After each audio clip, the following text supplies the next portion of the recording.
Salut à tous, aujourd'hui, cette petite vidéo pour vous parler de notre présentation sur le cyberharcèlement que vous allez pouvoir faire avec des parents, avec des enfants, avec tout le monde. Cette présentation est prévue pour tous les cas de figure, en tout cas au niveau de la prévention du cyberharcèlement. Ce sera peut-être une vidéo de rattrapage pour vous, si vous avez fait votre formation seulement sur le harcèlement ou si vous avez fait harcèlement et cyberharcèlement, ce sera une façon de pouvoir réviser les choses. Donc voilà, c'est parti. On va commencer par le cyberharcèlement, c'est quoi? La première chose que je vais vous dire, c'est que dans cette vidéo, ouais, je vais vous faire le point à point de toutes les planches de cette présentation, mais en plus vous indiquer des choses, travailler un peu plus sur le sujet, vous donner des exemples, vous donner des conseils, des astuces. Alors, ce n'est pas une vérité absolue, c'est ma façon à moi que j'ai de présenter, donc les idées seront généralement les mêmes pour tout le monde, mais je vous présenterai mes trucs et astuces, rapprochez-vous d'Hakim ou d'autres intervenants si vous voulez plus d'infos ou ce genre de choses et n'hésitez pas surtout à partager, vos trucs. Donc on y va. Le cyberharcèlement, c'est quoi? Alors la première chose à savoir, c'est que le cyberharcèlement, c'est un terme galvaudé. C'est pas le bon terme qu'il faut utiliser normalement, c'est la cyberviolence. Voilà. Pourquoi? Parce que le cyberharcèlement, c'est une forme de cyberviolence. La cyberviolence, c'est le global. C'est ça que les enfants, subissent, c'est des cyberviolences. Le cyberharcèlement, ce serait juste, des insultes répétées. Pourquoi on met quand même le cyberharcèlement? Parce que c'est le terme qui est devenu générique auprès de tout le monde, donc ça parle beaucoup plus aux parents, le terme de cyberharcèlement que de cyberviolence, voilà. Mais dans l'idée, c'est cyberviolence qu'il faudrait garder. Alors on commence la présentation par des petits cas, d'école, par un quiz. Donc le fait de liker un contenu compromettant est-il punissable par la loi? Alors oui ou non? Évidemment, c'est, puni par la loi. Ne nous leurrons pas, personne n'a été envoyé en prison parce qu'il a liké un commentaire, ou liké une photo. Évidemment, ça on ne le dit pas, on ne le fait pas savoir, mais c'est quelque chose qui marche très bien chez les enfants, cette répression, ils pensent que c'est quelque chose qui n'a aucune conséquence. Leur dire que la loi le punit leur fait comprendre que ça a des conséquences. Ça, vous expliquerez ensuite pourquoi c'est dangereux de faire un like. Ça, on y reviendra un peu plus tard. Mais oui, le like sur le papier est punissable par la loi. Question 2, ai-je droit de partager sur les réseaux sociaux une photo prise avec mon téléphone d'un de mes amis en mauvaise posture sans son accord? Oui, c'est ma photo, elle m'appartient. Non, c'est à lui d'en décider. C'est bien évidemment la deuxième réponse. Non, c'est à lui d'en décider. Quelque chose que ne comprennent pas encore les enfants, c'est la, la propriété la propriété de l'image. L'image de soi, elle n'appartient qu'à nous, donc c'est à nous de dire ce qui est possible d'être diffusé sur les réseaux sociaux ou pas. Donc voilà, c'est, la propriété, le droit à l'image. Voilà, excusez-moi pour le terme. Donc c'est le droit à l'image et là, ça commence pour eux à faire penser à qu'est-ce que c'est le droit à l'image. Donc ça, c'est quelque chose qu'il faudra absolument travailler pendant votre intervention, c'est leur parler du droit à l'image. C'est quelque chose de fondamental. On y reviendra ensuite, bien sûr. Question 3. Même à 13 ans, détenir sur son téléphone une photo d'une amie peut être considéré comme de la pédopornographie. Donc, je vais juste modifier cette question pour indiquer d'une amie, d'un ou d'un ami dénudé. Mais oui, quel que soit l'âge euh, de la personne à qui appartient la photo, enfin qui a le téléphone portable, c'est considéré que la pédopornographie, ce n'est que l'âge de la personne qui apparaît sur la photo qui compte. Voilà. Pour cela, cette question, va aussi leur permettre de prendre conscience que, tout ce qui est lié à l'intime, c'est quelque chose d'extrêmement, touchy, si j'ai envie de dire, quelque chose de, de très sensible. Donc voilà, leur dire que c'est la pédopornographie, ça peut commencer à leur faire réfléchir sur, l'appropriation du corps, l'image du corps, à leur âge. Question 4, j'ai 14 ans et je n'arrête pas de me moquer d'un ami sur internet. Je risque une peine de prison pour mes propos. Oui, heu, à partir de 13 ans, la prison fait partie des condamnations possibles. Et ça, cette question, elle est très intéressante pour eux parce que avec l'expérience du terrain, on remarque que les enfants retiennent beaucoup, tout ce qui est, judiciaire. Donc du coup, leur dire qu'on est passible de prison même à 14 ans, ça les fait réfléchir. Question numéro 5. Paul filme une agression dans le but de la mettre sur les réseaux sociaux. Que dit la loi? Paul ne risque rien s'il ne publie pas la vidéo. L'enregistrement de la vidéo est considéré comme un acte de complicité. L'auteur de la vidéo sera sanctionné comme s'il avait été complice de l'agression. La diffusion de la vidéo est punie de 5 ans d'emprisonnement et de 75 000 € d'amende. Réponse B et C, c'est réponses B et C qui sont correctes. Même l'enregistrement, s'il n'est pas diffusé, est condamné par la loi. C'est de la complicité, d'agression, puisque, l'agression a lieu seulement pour être diffusée. Voilà, c'est pas une agression banale, c'est une agression pour être diffusée. Hem, la diffusion de la vidéo est punie de 5 ans d'emprisonnement et de 75 000 € d'amende. Ça, bien évidemment, diffuser sur internet une vidéo de ce genre est puni par la loi. Question 6. Mon enfant subit du cyberharcèlement de la part d'élèves de son collège. Cela ne concerne pas l'établissement, vrai ou faux? Évidemment, c'est faux. Cela concerne l'établissement. Pourquoi? Parce que l'établissement scolaire est en charge du bien-être des enfants. Voilà. Les enfants doivent pouvoir suivre les cours de la manière la plus meilleure possible. Ils doivent être en pleine capacité, de leurs moyens intellectuels, émotionnels, pour pouvoir suivre au mieux les cours. Donc, charge à l'école de faire en sorte, que ces enfants soient le mieux possible et si les enfants subissent quelque chose à l'extérieur, du cyberharcèlement, ils doivent, surveiller ça et prendre en compte la question. Voilà, ça c'était pour la partie quiz.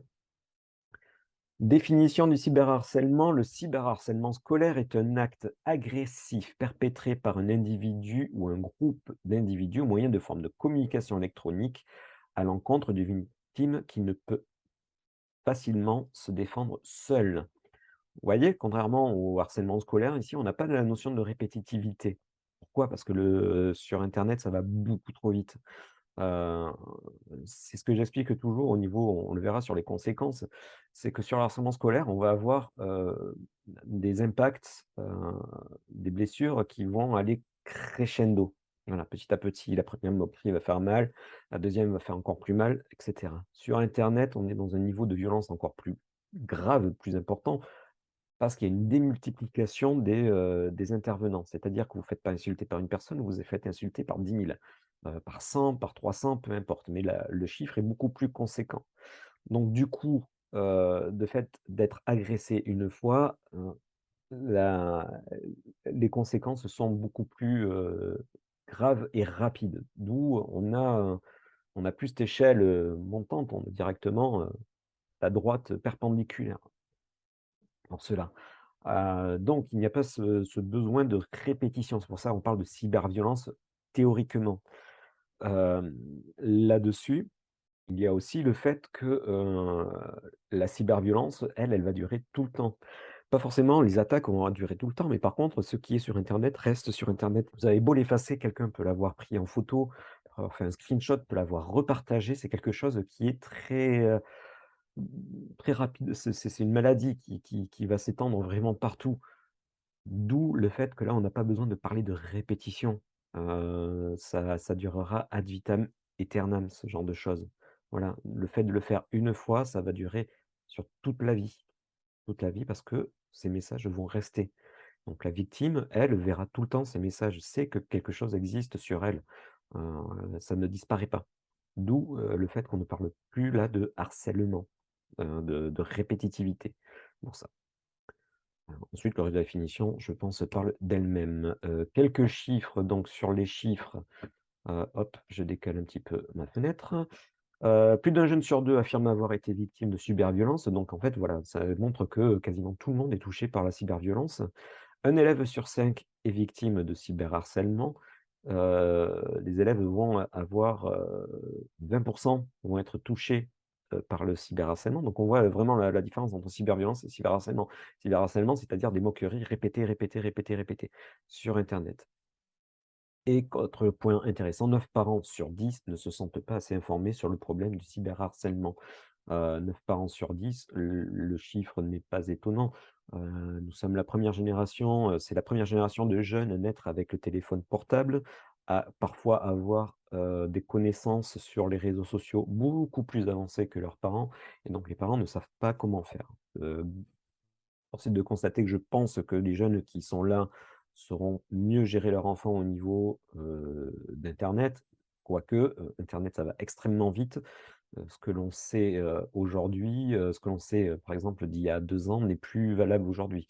D'où le problème dans la littérature, sur le sujet, scientifique, heu, de trouver quelque chose de vraiment cohérent. Beaucoup de livres, sur le cyberharcèlement, parlent de Facebook comme le lieu principal pour les ados. On sait qu'aujourd'hui Facebook n'est plus du tout, suivi par les enfants, c'est plutôt TikTok, ce genre de choses. Donc voilà, ça évolue tellement vite que peut-être même la génération d'ensuite ne saura pas comment faire avec leurs propres enfants. Mais en tout cas, ils sauront utiliser les écrans, ce qui sera déjà pas mal. Continuons si vous le voulez bien. Quelle différence avec le harcèlement? Alors là, il y a plein de choses à dire.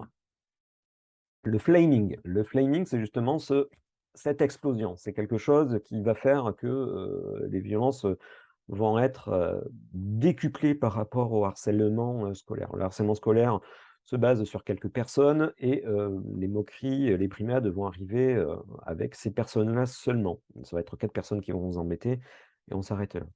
Le flaming, ça va être le fait que ça va exploser sur internet. Une personne met quelque chose et ça peut être toute la classe, toute l'école sous le couvert d'anonymat qui va mettre le feu aux poudres. Donc du coup, cette explosion, c'est ce qu'on appelle le flaming. Ça, c'est une particularité du cyberharcèlement, en tout cas de la cyberviolence. L'agression continue et permanente, oui évidemment par rapport, au harcèlement scolaire où ça se passe à l'école, bah là, on va continuer à la maison et ça s'arrête jamais. C'est-à-dire pourquoi ça s'arrête jamais?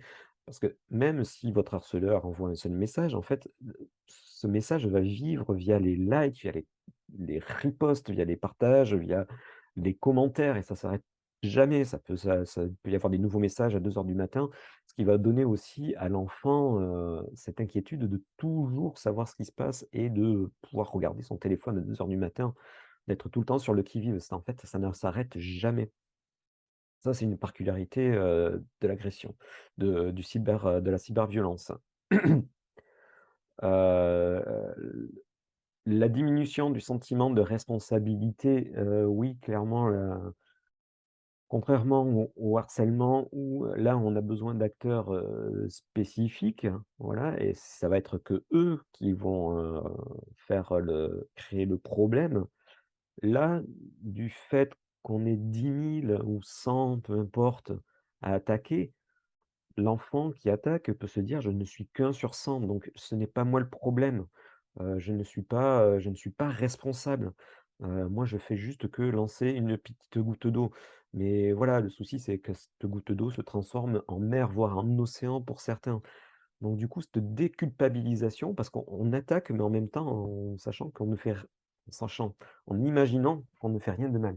Et ça peut être quand même assez grave.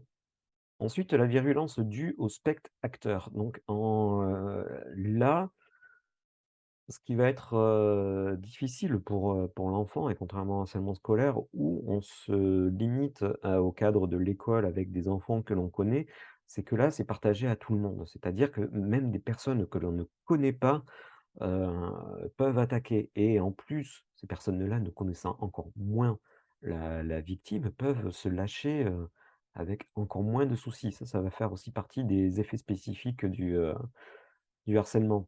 Donc en fait, maintenant, la gamme de spectateurs qu'il y avait et ces spectateurs qui étaient passifs, ils ne participaient pas, on va dire de manière, concrète au harcèlement, qui n'étaient juste des spectateurs, qui soient silencieux, qui ne disaient rien ou rigolaient. Là, par contre, ces spectateurs, maintenant, ils vont pouvoir attaquer, ils deviennent aussi acteurs. C'est quelque chose de vraiment fondamentalement différent au harcèlement, scolaire. C'est-à-dire que là, tout un chacun peut devenir, peut attaquer, sans le moindre scrupule.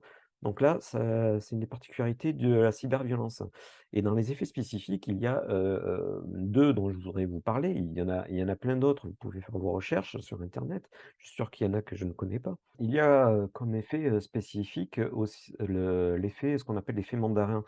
Cet effet mandarin, c'est le fait que, une attaque n'est pas la même si on a la personne en face que, pas en face. Donc si on n'a pas la personne en face, l'attaque est beaucoup plus facile.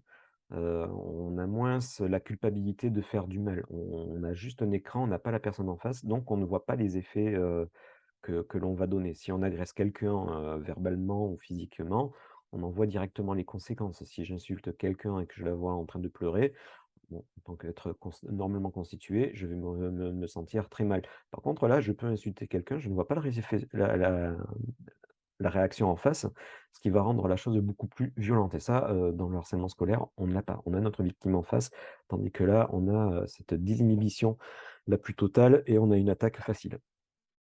Il y a aussi ce qu'on appelle l'effet piranha. L'effet piranha, donc c'est, ces petits poissons, mangeurs, peuvent manger de la peau humaine. Un piranha tout seul, c'est pas dangereux. Ça va vous piquer, mais terminé. Par contre, les piranhas, eux, ils attaquent, en meute et du coup, à 100-200 000 piranhas, vous faites pas de vieux os. On a ce même cas sur le harcèlement, sur les cyberviolences, c'est qu'en fait là, c'est pas 4 personnes comme dans la vie réelle qui vous attaquent. Là, c'est, une centaine. Donc du coup, les blessures sont beaucoup plus violentes. Elles sont peut-être moins, le elles sont plus diluées, toutes ces attaques, mais par contre, elles sont en grand nombre. C'est ça qui va vraiment faire le mal aussi et pour l'enfant, de ne plus mettre de visage à toutes ces attaques. C'est-à-dire que pour un enfant, Hem, ces attaques, ça va être, des attaques par n'importe qui, par tout le monde. Ils ne peuvent plus mettre de visage, donc ils s'imaginent tout et n'importe quoi. Donc ça fait partie des choses, vraiment, violentes. Et pour terminer, il y a la force du prestige social. En fait, sur les réseaux sociaux, la monnaie d'échange, c'est le like. C'est, la popularité que l'on gagne avec le like. Plus on a de likes, plus on est populaire sur les réseaux sociaux. Ou en tout cas, c'est ce que pensent les jeunes. Et j'ai envie de dire, pas forcément juste les jeunes, les adultes aussi. Vous pouvez très bien utiliser cet exemple auprès de parents qui se disent: «Ah, moi j'ai rien à foutre, prestige». Ben, si vous allez, par exemple, chez le coiffeur, que vous avez votre petite communauté, votre famille, vos amis, sur les réseaux sociaux et que vous diffusez la photo, de votre coiffure en étant très satisfait, si personne ne like, je pense que vous n'irez pas chez le coiffeur une nouvelle fois, alors que vous êtes habitué, pour le moindre de vos posts à avoir 5-6 likes.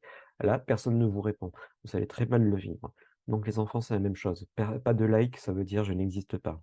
Par contre, avoir du like, là, ça permet de dire: «J'existe» et ça, c'est extrêmement dangereux parce que, autant sur le harcèlement scolaire, on a la validation de nos actes par les quelques témoins qui sont là. Par contre, là, c'est tout le monde qui nous dit concrètement, «Tu es bon». Là, il y a le concret, ce petit pouce bleu leur dit: «Je suis d'accord avec toi et en plus, je t'apprécie». Donc du coup, ce danger du prestige social. Voici pour la différence, entre le harcèlement et les cyberviolences. On continue. Hop, pardon, je reviens en arrière. Donc dans les différentes formes de harcèlement. Il y a le flaming qu'on vient de voir, on en a parlé précédemment, donc c'est le fait d'alimenter quelque chose pour, que ça explose dans tous les sens. Le harassment, là, ça va être plus le, harcèlement. Donc vous pouvez utiliser le terme de harcèlement. Le harcèlement, c'est vraiment revenir de manière répétée, insulter, insulter, insulter. Autant le flaming, ça peut être juste une fois et ça explose. Le harassment, lui, il va durer, sur la continuité. L'impersonnalisation ou la mascarade, ça peut être tout simplement que quelqu'un va vous prendre, une photo de vous, puisque vous l'avez, en accès libre sur internet et créer une fausse page de votre profil, donc se faire passer pour vous et se moquer de vous. Donc ce genre de choses se fait beaucoup chez les jeunes, de créer des faux comptes ou même, voilà, c'est se masquer, pour faire croire à quelque chose. L'outing extrêmement violent et sauvage, l'outing, c'est le fait, de dévoiler à la vue de tous des informations généralement de type, intime, dans le sens où, on parle de la sexualité. Par exemple, une personne qui est homosexuelle et qui ne l'a pas dit, en fait, l'outing, ça va être que quelqu'un va dire sur toute la planète, sur les réseaux sociaux, «Cette personne est gay».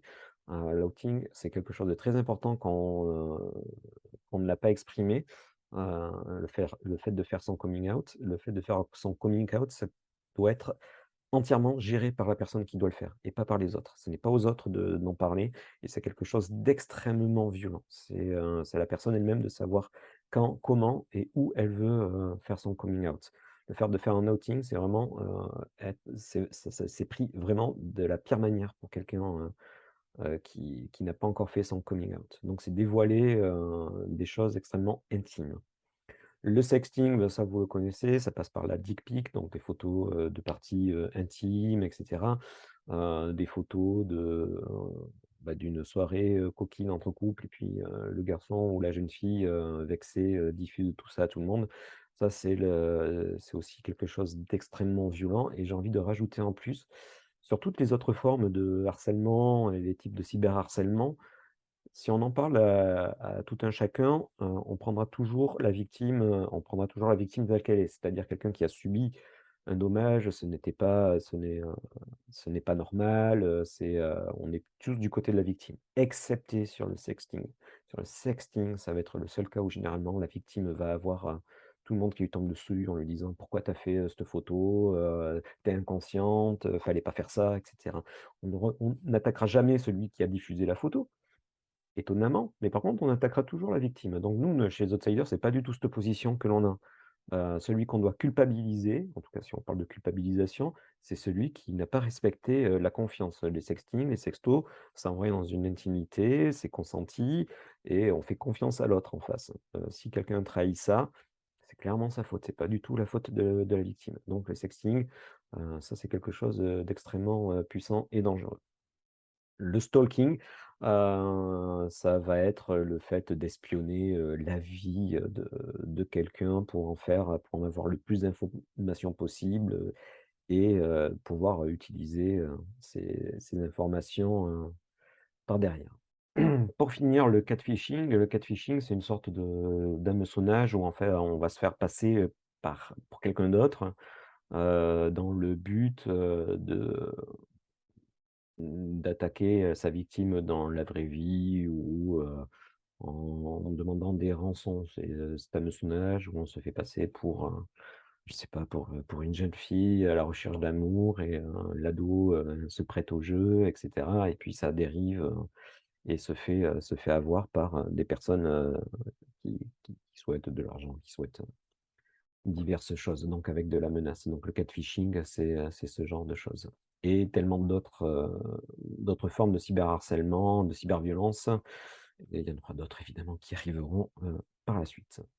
Sur les conséquences, on va pas, aller très, très loin. Si, vous vous rappelez, c'est exactement la même planche que pour le harcèlement scolaire. On a les mêmes, critères, excepté qu'il va y avoir en plus, hem le fait que l'enfant sera beaucoup plus accro, aux réseaux sociaux parce que comme je vous l'ai dit précédemment, on a besoin de savoir ce qui est dit sur nous, même si ça nous fait du mal. Donc du coup, l'enfant va pas décrocher du tout de son téléphone, il va absolument savoir à la seconde si quelqu'un dit quelque chose de mal, si c'est partagé et donc c'est indiqué un stress, permanent quand il l'utilise et ce que j'indique au début, du fait que la violence est beaucoup plus rapide et violente, on a ces symptômes-là qui arrivent de manière, très rapide. C'est pas une montée en puissance, tout ça, ça arrive presque d'un coup. Les solutions du bon usage des écrans. Là-dessus, ne jamais donner, d'informations privées, ça, il faut vraiment que les enfants le comprennent. Ne pas donner son nom, ne pas donner son lieu, de vie, ne pas, nommer, des gens que l'on connaît, ça peut être extrêmement dangereux. C'est aussi donner, les clés pour être retrouvé très facilement.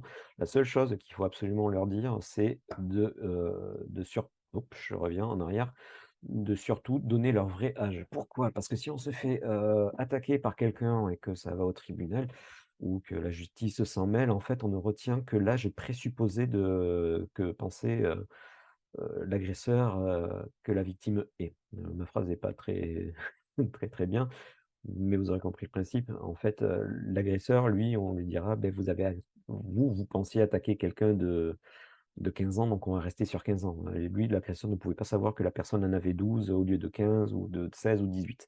Donc c'est pour ça qu'il faut absolument donner son vrai âge parce que la personne ne peut pas se cacher en disant: «Je ne savais pas qu'elle avait tel âge». Mettre son profil en privé, n'accepter que les personnes dont on est sûr de l'identité, là, il faut absolument préconiser que, les réseaux sociaux, c'est, pour sa vie sociale et pas parler à des gens que l'on ne connaît pas et que ce n'est pas comme ça que qu'on gagne du prestige, social. Moi, je pense plutôt c'est en montrant sa valeur auprès des gens que l'on connaît. D'ailleurs, le like ne prouve pas votre valeur, ça vous pouvez travailler dessus. Tout ce que l'on vous poste, tout ce que vous postez sur le net ne vous appartient plus, considérez que ça rentre dans le domaine public. Ça, c'est vraiment quelque chose qu'il faut que les enfants comprennent, c'est que quand ils mettent quelque chose sur internet, c'est à tout le monde. À partir du moment même si c'est privé, un screenshot, c'est vite fait, ça peut être vite diffusé. Rappelez-leur, est-ce que vous voulez que les photos que vous quand vous mettez une photo, pensez surtout est-ce que, dans 5 ans, 6 ans, 10 ans, est-ce que j'ai envie que mon futur patron voit cette photo? Est-ce que j'ai envie que mes enfants voient ces photos? Ces photos, elles resteront à vie sur internet. Elles seront toujours trouvables. Quelqu'un peut les avoir gardées pour les ressortir quand il veut. Donc, toujours dire aux enfants: «Pensez à ce que cette photo, elle va être publique», c'est-à-dire tout le monde peut la voir, même vos parents, et elle restera pour toujours. Parce que maintenant, je veux vraiment mettre cette photo sur internet. Tout ce que l'on y poste, il reste éternellement. Moi, je prends toujours cette image aussi de, mettre une photo sur internet, c'est l'équivalent de mettre votre photo en format géant sur un bus qui va se balader dans toute la France. C'est-à-dire que vos amis, les inconnus, vos parents peuvent la voir, et vous ne le contrôlez pas. Heu, Aux parents surtout, ne soyez pas amis avec vos enfants, les réseaux sociaux, c'est leur monde à eux aussi. Vous n'avez pas à les diriger, faites-leur confiance. Il faut vraiment travailler, la communication avec vos enfants sur les réseaux sociaux, c'est-à-dire, faire en sorte de ne pas diaboliser les écrans pour que vos enfants viennent vous parler. Si vous dites tout le temps que les réseaux sociaux, c'est n'importe quoi, qu'internet, c'est l'enfer. Votre enfant, le jour où il a un souci, ne viendra pas vers le parent pour en parler, parce qu'il sait que papa, maman diront: «Tu vois, je te l'avais dit». Mais par contre, si vous en parlez régulièrement, comme vous disiez sur internet, il peut y avoir des choses dangereuses, ou même vous en montrant l'exemple, «Bah, j'ai vu des vidéos sur internet, ça m'a rendu triste» ou «Quelqu'un s'est moqué de moi» et cetera. Montrez, qu'il faut que les parents, sachent aussi, montrer leur faiblesse. Voilà, donc ne soyez pas amis avec vos enfants et sachez qu'aussi si vous êtes amis avec vos enfants, clairement vous verrez le profil le plus angélique possible de votre enfant. Il sait que vous êtes dessus, donc du coup, il fera tout ce que vous pensez être bon. Par contre, il créera forcément un réseau social à côté où là, il se lâchera complètement, donc ça ne sert strictement à rien d'être ami avec vos enfants. Évitez les connexions nocturnes dans la chambre, là aussi dans les cas de cyberharcèlement, comme je vous l'ai répété ou comme je l'ai dit, le fait qu'on veuille pardon, encore une fois, savoir ce qui se passe, faut leur donner un cut, que la nuit, ils puissent dormir, essayer de dormir un petit peu plutôt que de regarder leurs écrans, H24 pour voir s'ils ont dit du mal d'eux. Avant 13 ans, les écrans sont dans le salon, il faut que ce soit quelque chose de familial, que ce soit pas quelque chose d'intime, l'écran, que ce soit quelque chose d'ouvert, absolument. Donc évitez, les écrans dans la chambre avant cet âge-là et comme je disais, ne jamais diaboliser les écrans. C'est le meilleur moyen pour que les enfants ne viennent pas parler aux parents. Que faire, en tant que témoin, quand il y a harcèlement? Donc ne pas minimiser les faits, que la personne vient de te confier, ni la faire culpabiliser. Si elle t'a parlé, c'est qu'elle a confiance en toi et qu'elle a besoin de toi. Là, on revient un petit peu sur les principes du harcèlement que vous connaissez très bien. Donc du coup, vraiment soutenir la victime et lui parler et en ne minimisant pas, son ressenti. Vous pouvez proposer de prendre en charge ces réseaux sociaux, pour les passer en privé, prendre des captures d'écran, si la victime ne veut pas le faire.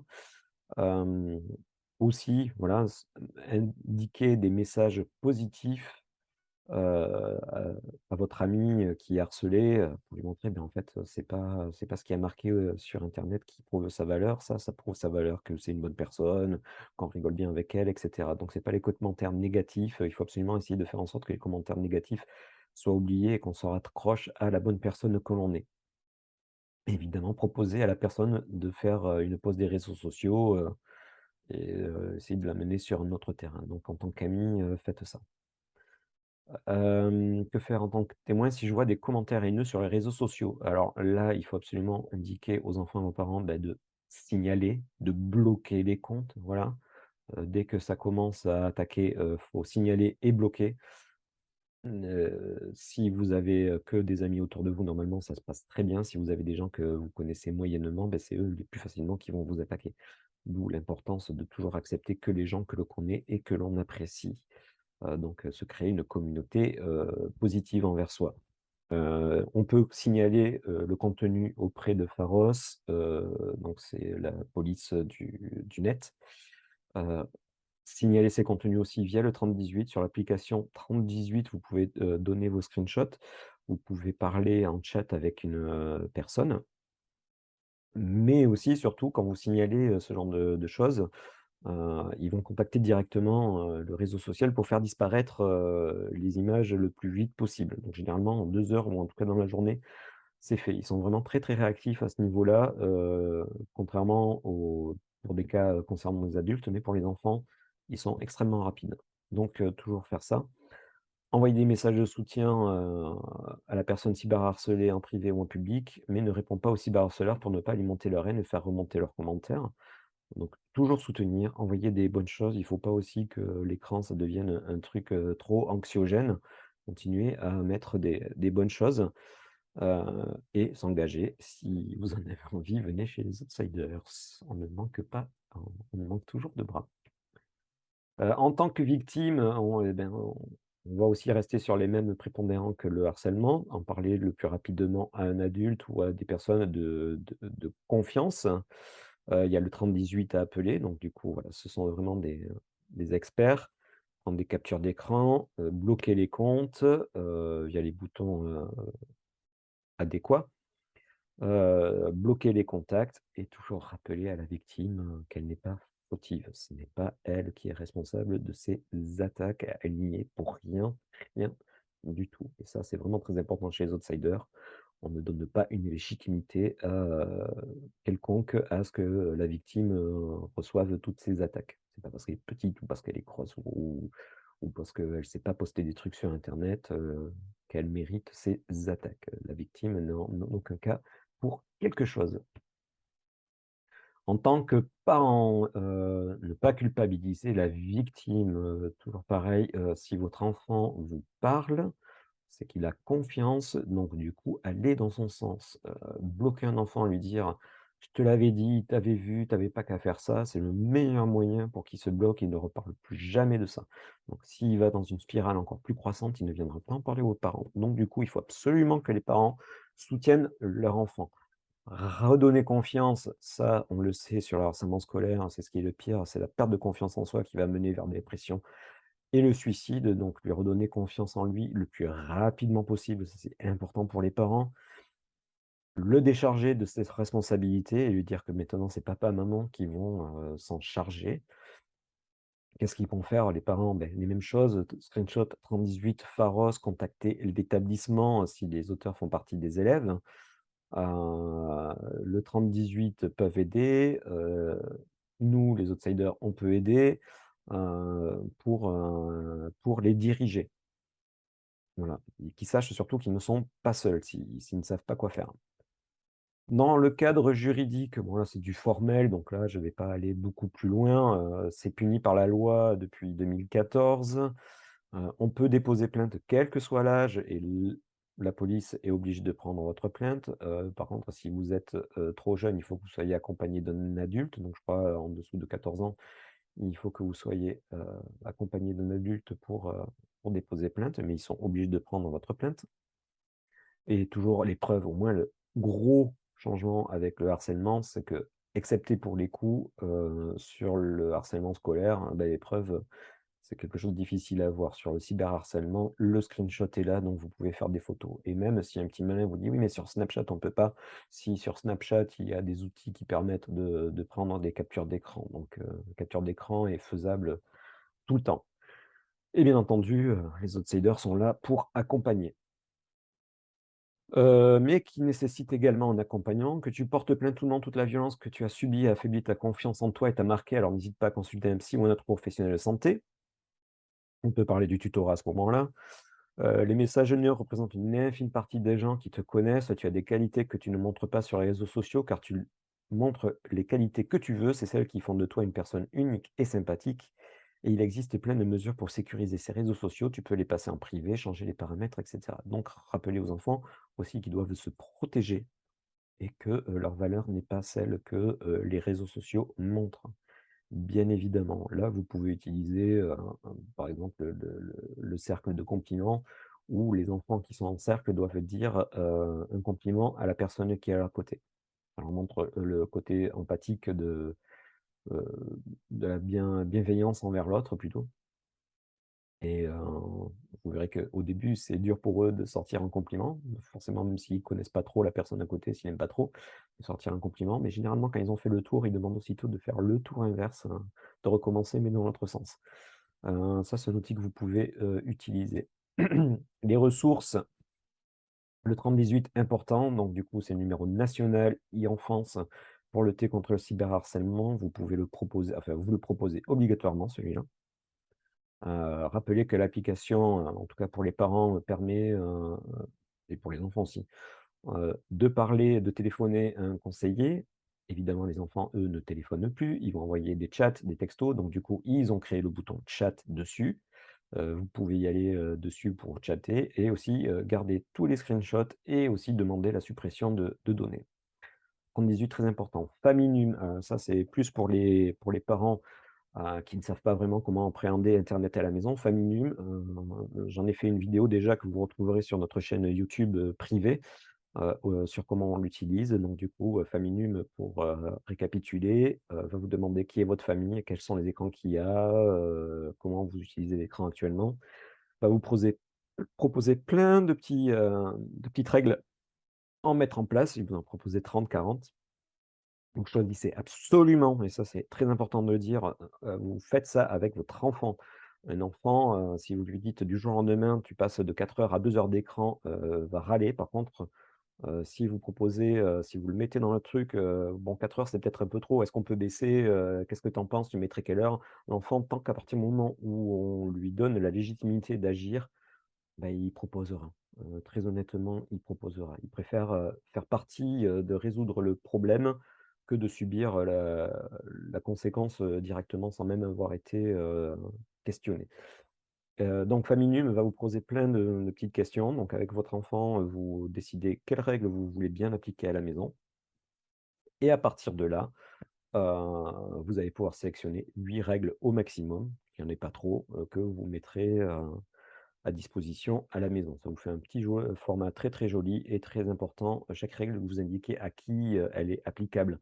Donc pour les parents surtout, ne faites pas, c'est juste valable que pour l'enfant. Vous aussi, mettez-vous un petit peu en danger, montrez l'exemple, voilà, si votre enfant ne voulait pas qu'il ait le téléphone portable H24 à la maison, bah, vous ne passez pas, votre repas à regarder, votre téléphone portable. Il faut absolument que tout le monde joue le jeu.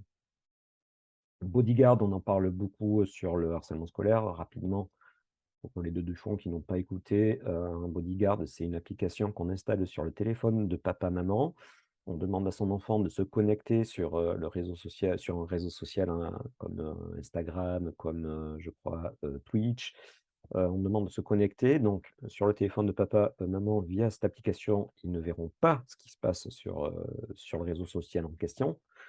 Par contre, ce qui va se passer, c'est qu'eux recevront, des notifications quand l'enfant se fait harceler. Par contre, l'enfant, lui, aura ces messages, haineux n'apparaîtront jamais sur son feed. Voilà, donc l'enfant peut naviguer de manière sécurisée et les parents, eux, sont au courant s'il se passe quelque chose.